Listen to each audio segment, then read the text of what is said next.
Your mind never stops. It replays conversations, drafts arguments, and builds disasters that never arrive. You are exhausted by thoughts. You wake at 3 in the morning, mind already running. You rehearse emails you have not sent. You feel tired before the day begins. 2,000 years ago, a Roman emperor faced the same battle. He wrote one short practice in his private journal. Tonight, you learn it. Your overthinking is not random. It is a pattern. The mind, left without instruction, will manufacture suffering from silence. You replay the meeting again. You reread the text message again. You imagine what they meant, what they think, what they might do next. None of this changes anything. None of this protects you. None of this prepares you. It only drains the energy you need for living. Marcus Aurelius ruled the largest empire on earth. Wars, plagues, betrayals surrounded him daily. Yet his mind stayed quiet.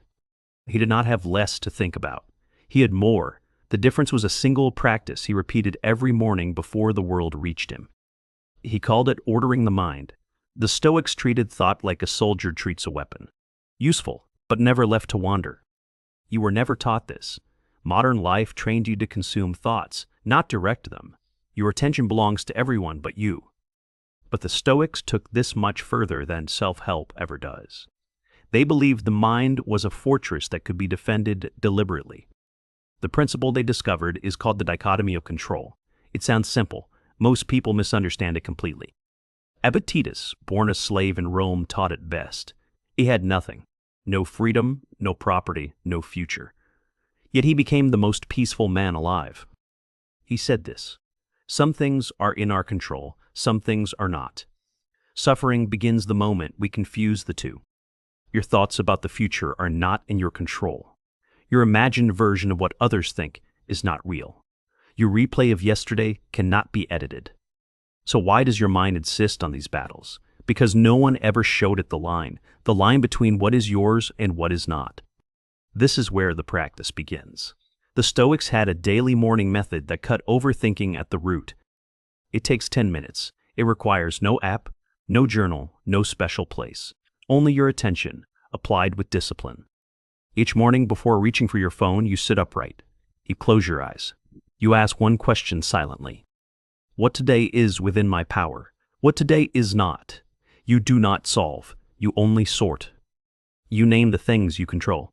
Your effort, your words, your response, your attention, your standards. Then you name what you do not control.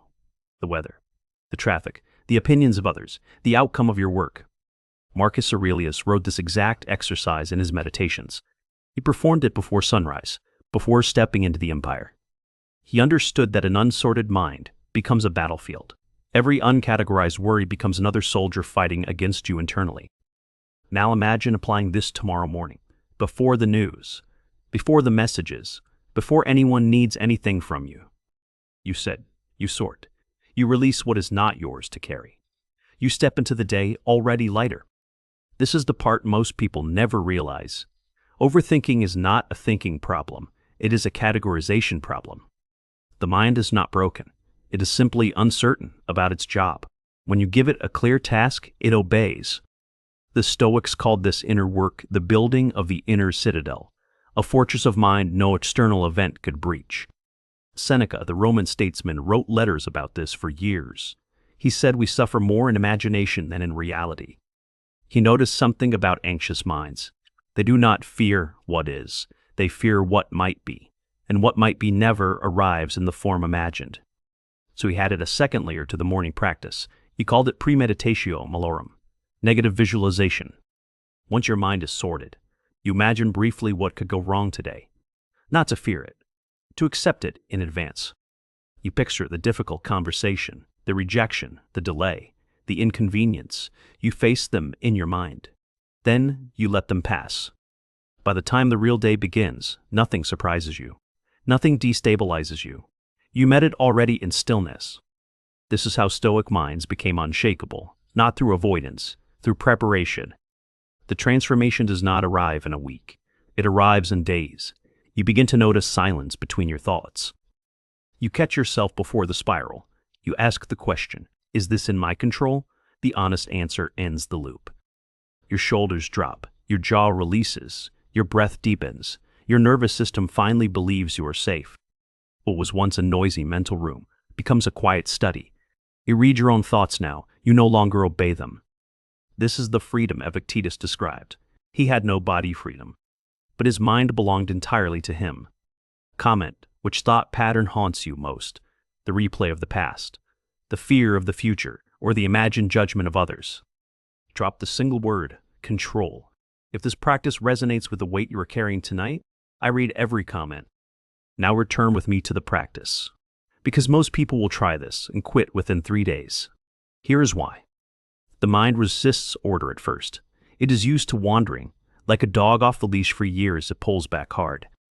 You will sit down to sort and feel restless. You will want to skip it. You will tell yourself it is not working.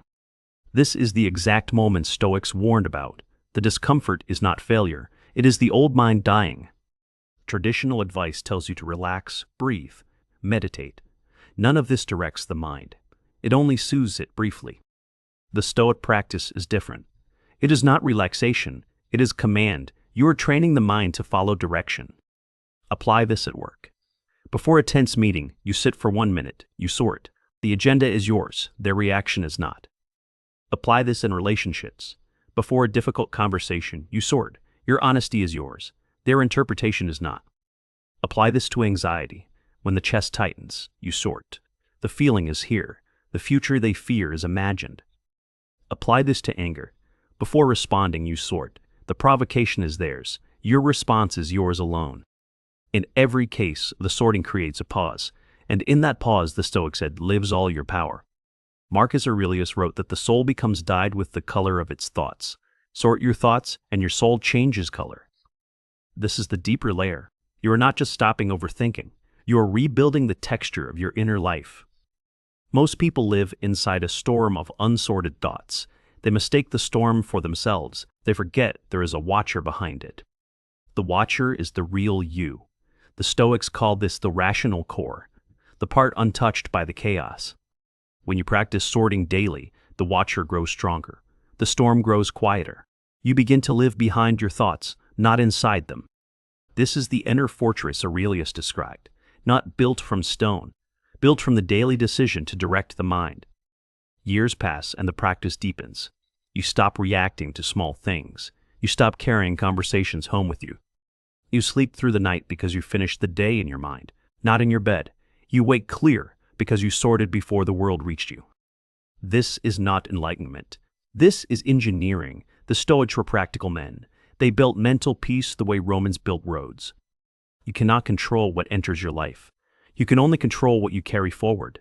The sorting is the carrying decision. Your peace was never lost. It was buried under thoughts you forgot were optional. So here is your challenge.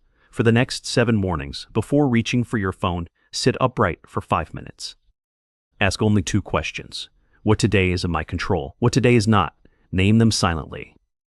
Then release the second list, not with effort, with acknowledgement. You simply set them down like a heavy bag. Do this for 7 days. Notice what happens to your sleep. Notice what happens to your reactions. Notice the silence growing. If you feel different by day 3, you are not imagining it. You are meeting the version of you the Stoics described. Comment back in 7 days. Tell me one thing you released that you used to carry. Your story may free someone else. Subscribe if you want more Stoic practices that actually work. This channel exists for adults rebuilding the architecture of their minds. The unbreakable mind is not born. It is built, one sorted thought at a time. You do not need a quieter life. You need a sorted mind. And the sorted mind, the Stoics promised, can stand inside any storm. Tonight, set your alarm 5 minutes earlier. Tomorrow morning, before touching your phone, sit upright and silently answer 2 questions. What today is in my control? What today is not? Name each one. Then, mentally set down the second list like a heavy bag. Repeat for 7 mornings and observe the change in your sleep, reactions, and inner quiet.